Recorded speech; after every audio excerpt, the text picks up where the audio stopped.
Hi, I'm Phil from the Bristol Bay Code Factory, and in this tutorial we're going to look at all the different ways in which you can import images and where you can store them using PhotoOrganista. Now before we start importing images, I just want to talk about creating a new portfolio, and specifically proxy image size. PhotoOrganista will create proxy images of all your photographs that you import for two reasons. The proxy image files can be significantly smaller than the originals, allowing PhotoOrganista to display them to you more quickly. Secondly, if you are storing your images in a folder outside PhotoOrganista and that folder happens to be offline, the proxy image allows PhotoOrganista to still show you full screen previews. You can change the size of the proxy image to suit your screen and needs. Today I'm going to leave it on 960. Now let's create a new portfolio and show you how to import images.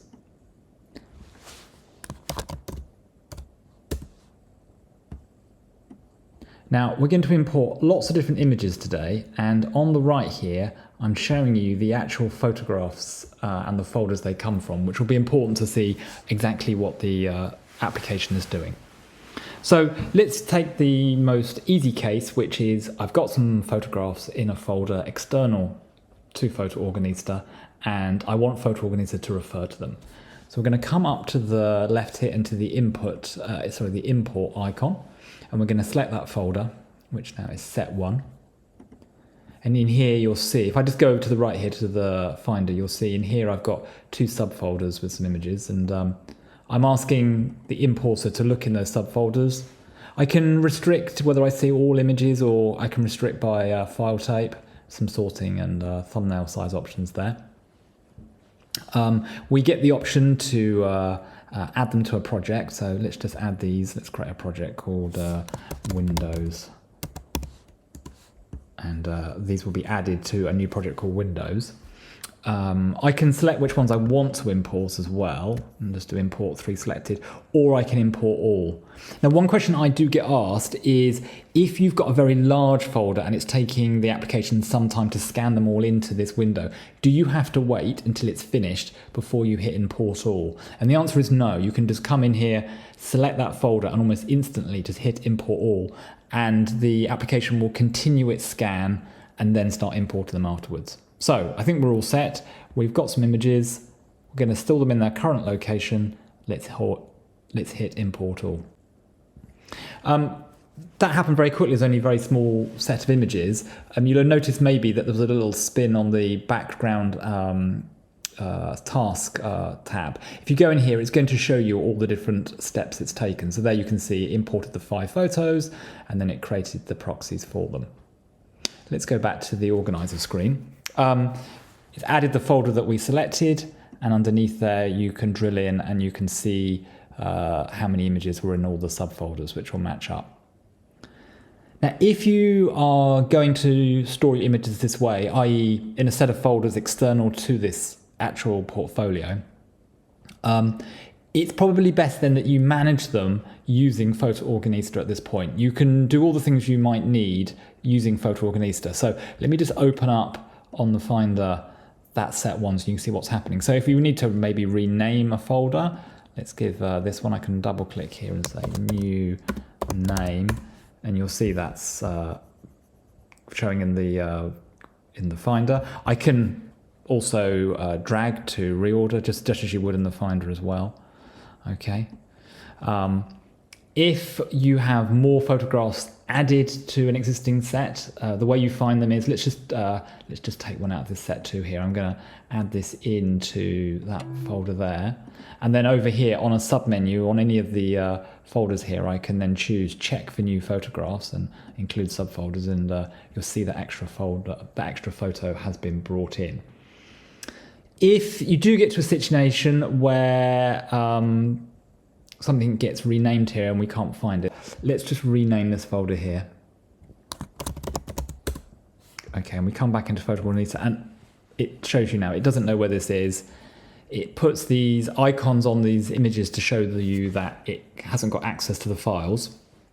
In some situations, if you are working offline, you'll see these, and that might pollute your space a bit. So you can hit this toggle switch here to hide them off your photographs. but let's just put those back on. So we'll indicate that if we now need to tell PhotoOrganista where this folder has gone, we go again to its context menu, and we are going to just locate it. So let's just tell it where it is. It's down here. And you'll see it's reconnected those photographs in. When you're operating this mode, clearly if you try and re-import the same folder again, it's not going to find those images, it won't duplicate them, so let's just show you that happening. I'm going to go to the importer, leave all the settings as they were, import all again, and nothing's happened. If I go down to that background task monitor, you'll see it says no new photos to import when it did that most recent task. But you don't just have to have PhotoOrganista reference photographs held in a set of folders. If you want PhotoOrganista to hold the images and manage all that for you, you've got a few options there. The first is you can actually import images into the portfolio itself, the portfolio file. So we're going to go to import. Let's choose a new set. Let's choose set 2. And I'm going to store this time in the portfolio. I'm going to import those. And you'll see now we've got an extra item added underneath photos, and it shows you that there's 2 images stored in the portfolio. If I select all the photos, it's going to show everything, irrespective of where they're stored. Those are actually stored within that demo file over here, which we created. It will be stored inside its database in there. Third option is to store your images in iCloud. PhotoOrganista will create a special container, and it can store images in there from a number of different portfolios. And of course, they'll be replicated around your different devices. So perhaps if you're accessing PhotoOrganista from an iPad as well as a Mac, that's one way you could do the syncing. Let's just show that in action. So let's select another set of images. There's going to be quite a few today. We're going to choose iCloud and just do import all. That's appeared here. You can see those 4 images. Both that and the portfolio, it's really hands-off. Don't have to do any work in working out where they've been stored. But there might be a scenario where, say you have lost a portfolio file, no longer have access to it, and you want to clean those images out of your iCloud storage, but you don't want to muck up that file. How do you go about that? Well, if you go to the iCloud item here on its context menu, it's got an option called Manage. And what this will show you is all the different portfolios that are using that iCloud storage at this time and how many images are in there. So you can see us there. There's our demo with our 4 images we've brought in. And you can see there's another portfolio called iCloud Test, which has got 3 images in. Now, if you hit Remove from iCloud, it will take these images out of that iCloud container. It will put them into your trash can. It's worth actually mentioning, it's an aside, PhotoOrganista is incredibly conservative and risk averse. It will never delete any images that you've got. It never touches them, apart from moving them into its own folders. If you're doing deletion, they'll end up in your trash can, so it won't actually remove them for good. Coming back to this though, you should only ever use this function if you have lost access to a portfolio. If in our case you've still got access to the portfolio as we have here, but you don't want these images here stored in the iCloud anymore, then we can actually just simply select them all and we can drag them and put them somewhere else. So we could just drag them and say put them in the portfolio file, and now that's where they live. And actually you can move images around between these different storage areas as you please. So let's go into that portfolio file. Let's take this image of this countryside out the window here, and we could maybe just drag that across into the managed folder set, and you've just seen it appear over here on the right. Now let's look at the case where perhaps you've got some photographs on a SD card and you want to bring them in and store them somewhere, not in the portfolio or the iCloud, but in some folder location. So let's select a new set of images again. And now we're going to choose new location. And for this, I'm going to select this folder up here called destination. And let's import those in. It's going to copy those images into that destination folder. You see it's appeared under our user managed set here. You can select them here. And if I go into the Finder here to show you, it's moved those images over in here. It's just brought those images in flat. However, the source that we actually came from, which was set 4, let me just close up set 1, actually had a structure inside.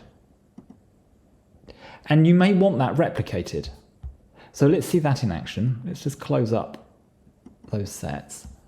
And I'm now going to import exactly that same set again, no change there. But this time, on the new location, I'm going to ask it to replicate the source folder structure. Import those again. And you'll now see within that destination, I've got 2 subfolders. And those images that we had there before are now been replicated. The structure's been replicated. One difference between these 3 methods, which is the portfolio, iCloud, and a new destination, and when you are referencing existing files already held on existing folders, is if you import again, it will duplicate those images. So let's do this. Let's just duplicate these images, and again, we're going to just not change anything. We're just going to import this set again into that same destination and the same setting here. And you'll see now that it has created another set of files there, and it's just renamed them. It finds a name clash, it just renames them in that classic adding a number on the end. So if you are importing lots of images from different, say, SD cards, and they do have similar names, it's going to make sure they're all imported. It won't do that under your feet. Oh, I haven't imported this thing here.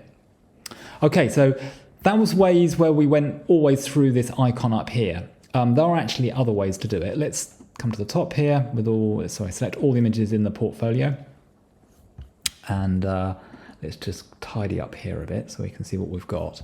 What we can also do is you can just drag a folder on. So let's take set 5, and it's going to drag it onto the portfolios window, drop it, and opens up the import with that all selected.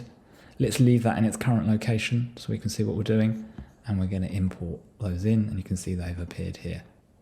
Similarly, if you actually just want to drag some images in, so let's go into this set 6, select these 5 images and drag these straight onto portfolio. Opens up the import again, but this time you'll notice it hasn't given the option for their current location. Now, the reason for this is a little bit subtle, but because you've bought it from the App Store, Apple's quite strict, and this application just can't go and access folders it has not explicitly been given access to. Now, normally you're giving access when you actually go to a file browser and say, this is the folder I want. That gives the app the permission to go into that folder. In this case, these images we've just dragged in, we didn't give the application permission to go into set 6. So it's brought them in, but you've now got to decide where you want them stored. So in the portfolio, iCloud, or a new location. So let's put those in the iCloud. And there they are, those 5 images there. Final option is we can add a folder directly in here on the user manage. So I can click plus. I'm going to go for set 7 here. I'm going to open it. Nothing's been included at the time. It's just brought that folder in, set it up as a new user managed source. I can then come here and then check for photos and include subfolders, and that has brought in some images from there. That's covered all the different ways to get images into the importer and all the different locations in which you can store them. Now let's look at some more of the advanced options that are available to you in that import dialog box. So let's go back in and open up that advanced options. The first thing we can do is we can back up images to a different area. That's going to make a complete copy. So let's bring some more images in again. Let's just choose another set here. I'm going to choose set 9. And we're going to store those in the portfolio, but we also want to create a backup copy as well. So we can select where we want to spat them up. I've got a folder here ready for that. Again, similar to when we bring in images into a new location, you can also ask it to replicate the folder structure or bring them in flat. And if we go into set 9, you see there it has got a folder structure. So we're going to replicate that, and we're going to import those images in, just brought those in.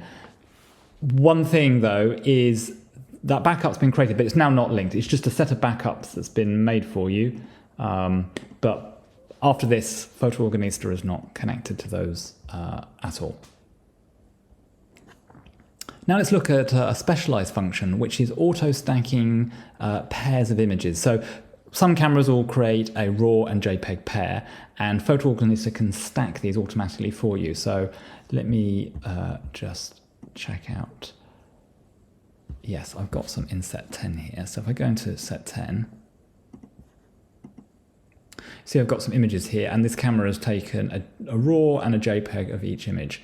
And I can ask the PhotoOrganista to stack these and decide which image do I want at the top of the stack. I'm going to leave it as the JPEG on the top, and let's bring these into their current location so we can easily select them. And I'm not going to back these ones up. Let's just get rid of those and just import these. And if we go into that set here and have a look, you'll see it's automatically stacked these together.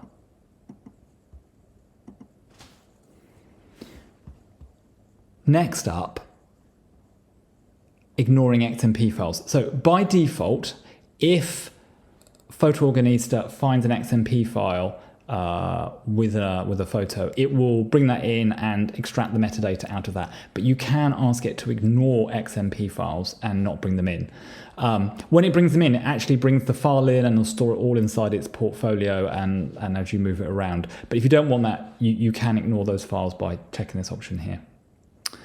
Finally, we've got the ability to update the images as they come in. So we can maybe update some properties during the import. So maybe we would want to, say, for example, do the copyright. And we could say the copyright has got to be from the Bristol Bay Code Factory Limited. And you can save this away as well, because if you want to keep reusing this is our copyright update. Let's add that. We can rename as well after the import. So let's do a rename. Let's base the rename.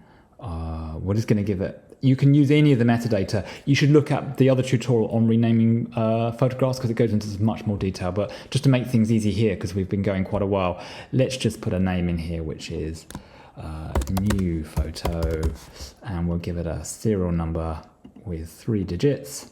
And the separator is a dash. Okay, and let's just select some different images maybe we haven't seen before. Okay, these two. So off we go. Let's import all those images. Let's look at set 8. There's the images with their new names. Let's go and see if it's updated that metadata for us. Go to the photo info, and you can see the copyright is the Bristol Bay Code Factory Limited. Right, that wraps up this video. We've covered quite a lot of ground. I hope you found it useful. Don't forget to check out some of our other videos so you can get the most out of PhotoOrganista.